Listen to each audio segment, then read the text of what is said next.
Schedule that one, so don't be counting on the back.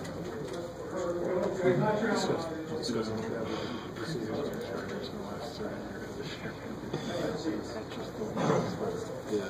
Well, I mean, I am the worst in the last 30 years. The public's words, not mine. I think they showed tonight what a pretty basketball team when you've got just about everybody in double figures and another guy with 9.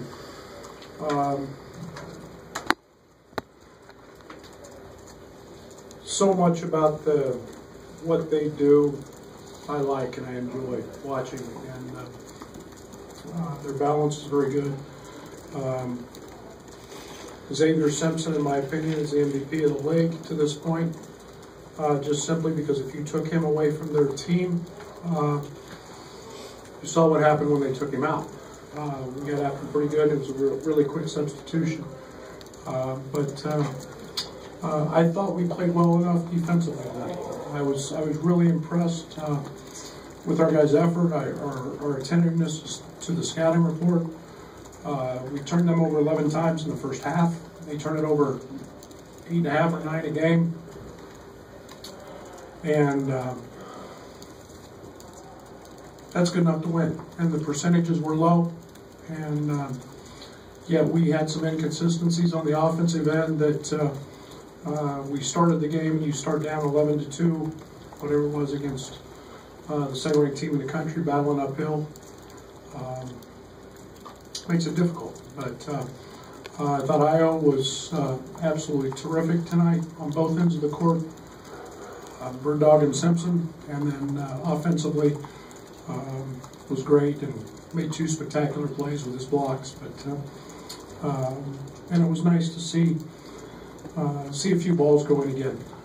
We haven't had that, but Kemper made one, and Trey got going a little bit, and so it's a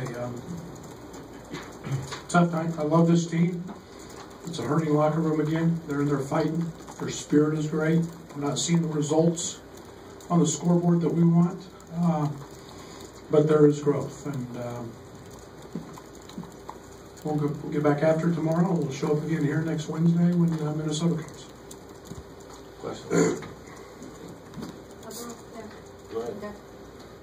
You mentioned Trent getting it going again. Just what do you think that does for his confidence? And then kind of a follow-up off that, just if he and Io can kind of consistently keep it going together, what would that mean for the trajectory of the end of the season? Well, I think the biggest thing is we need to keep Trent off social media, because he follows that and he listens to all that crap that people say about him being in the slumps. Trent's playing great. You find a better defender in the league than what Trent has been lately. 3 times tonight in the first half, he had shots, then he made the extra pass. Those are the right basketball plays. Trent Frazier, maybe because he didn't have 28 or whatever like he had in Missouri, people think that he's in a shooting slump. I asked him where he read it, and he said social media. I said, have I ever told you that? He said, no. You got to learn to listen to the right people, I guess. But Io's playing great. I thought Io made unbelievable decisions in the second half to get guys shots, and that was a team tonight. I mean, they played unselfish. We made the extra pass. We didn't execute great, but yeah, when Trent had open looks, he knocked them down. I think he had one that he missed, but and I've been really, really pleased with Trent. You look at the job he did on Jordan Poole tonight, and almost every night. When we put him on a 6'8" kid at Northwestern with loss, so he's been off the chart, and really been pleased with him. You mentioned you love the fighting spirit and the effort of your team, which seems like that's been like the last 3 games or so. They've showed that kind of effort. How do you turn those kind of moral victories in that regard into wins and just getting over that hump to just do that? It's like I told them in the locker room. I can't tell them when that's coming. I wish I could snap it and say, hey, it's going to happen tonight, or it's going to happen whenever. You find the definition of winning hard, and you look at our team, and winning is really, really hard. And it is very hard, and you know, in this league, it's the best league in the country. It's growth for us, but it's execution.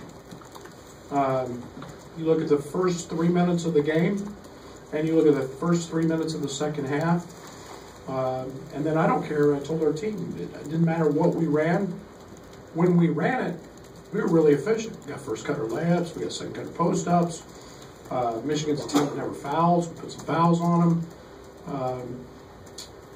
You know, our two-man game on the backside was great. I mean, got back cut layups. It's execution for us, and it's staying within that and having that maturity to do that 40 minutes. And then I think we'll see that results. And our execution is becoming better. Now we've got to consistently do that. Rob? Keeping on that theme, but back to crap people saying social media, you got the alley-oop play finally working tonight, and a lot of people wanted you to just drop it because it never worked. I assume that they're... Really? I've been off, this is my 13th week off Twitter, so you just told me something I don't read anything you guys write, and I don't read social media, so I hope you're not offended by that. But, I've got some good pictures of Rob, do you really care what I think about if I'm concerned about what other people think? No. The only guy I'm concerned about what he thinks is right back there. No, what I want to know is, I assume that there are other plays like that we haven't seen executed, and there are probably a lot of, in the future, as this develops, there are some things that we're going to see that We're very basic.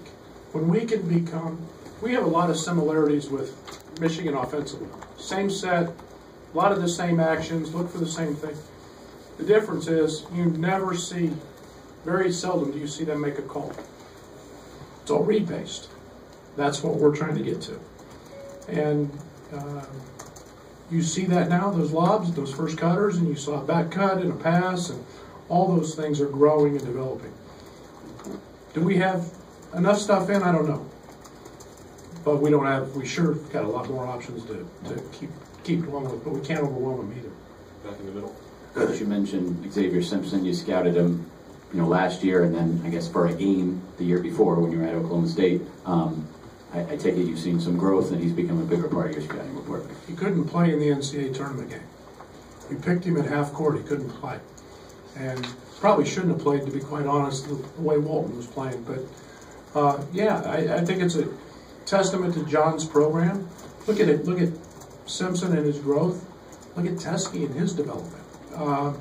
It's a tribute to their assistant coaches, their staff, and what they do. We're striving for that every single day with our guys. And I don't know how long's John been there? A long time, 12 years. That's what happens when you get good players and you can develop them. And they've got guys sitting on their bench that are, I saw on this circuit, that are good players, and they'll get better as well. And Brandon Johns didn't even play tonight, and how good was he in the last Indiana game? So that's a testament to them, and they should be commended on that. And Xavier has been, like I said, I think he's MVP right now. You take him away from that team, and they're not number 2 in the country. Forced 11 turnovers in the first half. What was maybe not as sustainable as that after? It was something they did better, or something you didn't do quite as well? Yeah, they didn't take the ball out of Xavier's hands. Everything became a real high ball screen. They made a nice adjustment. They started back cutting. We call it the window. They started back cutting from that spot, which changed a rotation, simple rotation. But they basically, the ball never got out of Xavier's hands. And if they did, they threw it to Teskey and threw it right back to him. So he controlled things, where in the first half they were a little more effective in trying to run their attitude. We were a little more effective because they actually tried to run some of their stuff. It became just a high ball screen late. Right, we obviously knew Iowa was really good when he got him. Is he further along than even you'd expect? And if so, what ways? Like, what's impressed you most, I guess, in this recent stretch?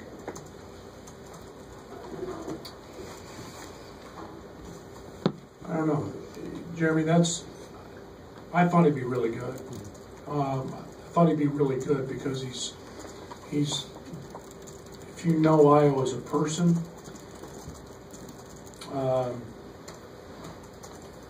He's a student of the game.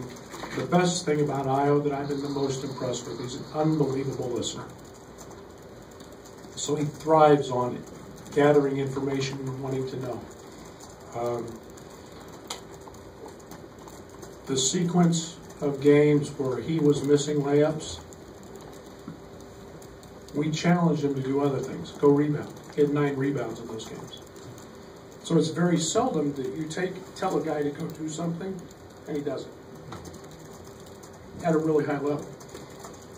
Then you tell him the layups are going to start going in some point, but keep rebounding. Most guys can't do that. Io's also got a very big quality. You can show him something once or twice, have him work on it in an individual workout, and he can incorporate it in his game. He doesn't need 500 reps to do it. Not a lot of guys can do that. And Io's one of those guys, but he's a sponge. He just wants to listen and absorb information. And you know, he asks all the time. He texts me all the time. Some of the texts about NBA guys and this and that, and it's fun because he's very, very into it, and we're starting to see that. Has he touched his ceiling? Not even close. Not even close. Getting consistent bench production seems to be kind of a struggle for you guys this season. Just what do you need more out of that group in order to find that kind of consistency with that group? I don't know. It's really, really, really, really good at Northwestern. You know, I think it's sometimes matchups. I'm not, you know, I care about what goes on the bench and the productivity off of that. But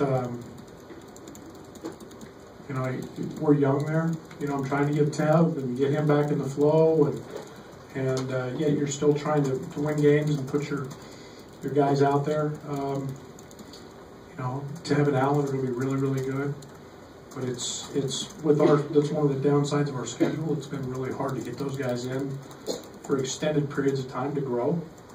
But I don't know. We'll see how it goes against Minnesota. We just keep looking at it and doing what we do. Brad, it seems like early in the season we saw some kind of prolonged scoring droughts from you guys and 10 overruns, 12 overruns for them, but it seems like those have kind of disappeared here in the last few games. How much growth is there in that, and what's behind getting rid of those? That's huge. Defensively, we've become a lot better. I think one time we were 280th or so in DER, defensive efficiency rating, and I think we're 85 now or somewhere in there. That's growth. You know, I think we're figuring out how not to foul as much.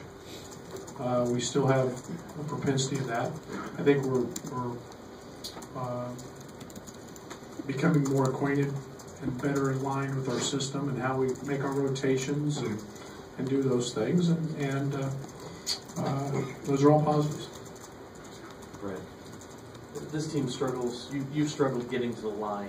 It's been, I mean, nobody's taken more than like 41 free throws. You're like 313th in free throw attempts. So, how do you? Is that a player issue? Is it just an aggression that they don't have? What's keeping them from, you know, getting to the line? You know, again, you're 22-5 tonight. Yeah, it's a continued topic. It's not what we're great at.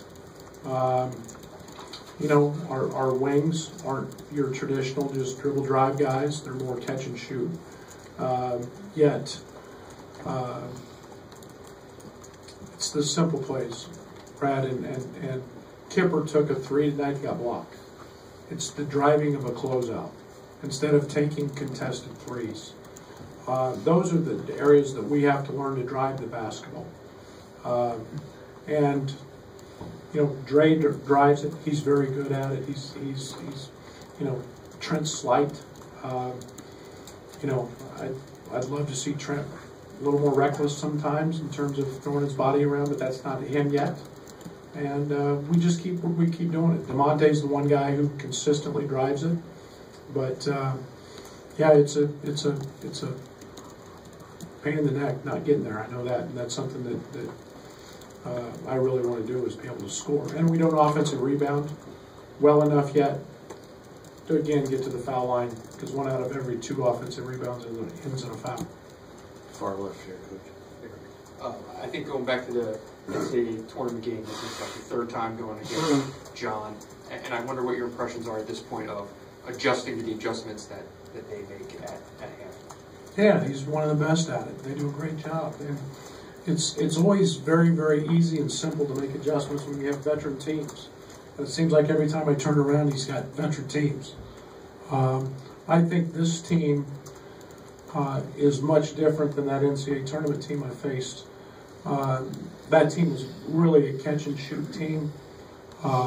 This team has 4 or 5 guys that just scare the tar out of you with dribble drive. And, and then they cause matchup problems. He's a dribble drive guy. Matthews is a huge dribble drive guy. Livers can drive it. We all know Simpson can. Pools become better at that. So now they become a team that plays off their 3, or 2 years ago. That team just shot the cover off of it. And you wanted them to drive. But John makes unbelievable adjustments at half. He made a simple one tonight, kept the ball in Simpson's hands, and he probably wasn't very happy at halftime with 11 turnovers. But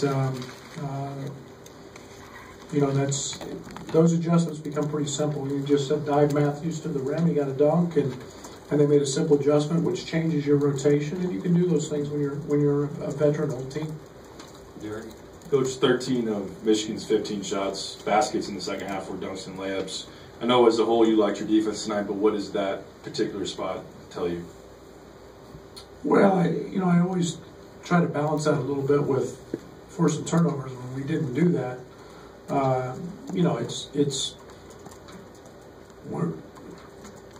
we've got to get better at our rotations. We've got to get better at taking charges. We didn't try to take any tonight.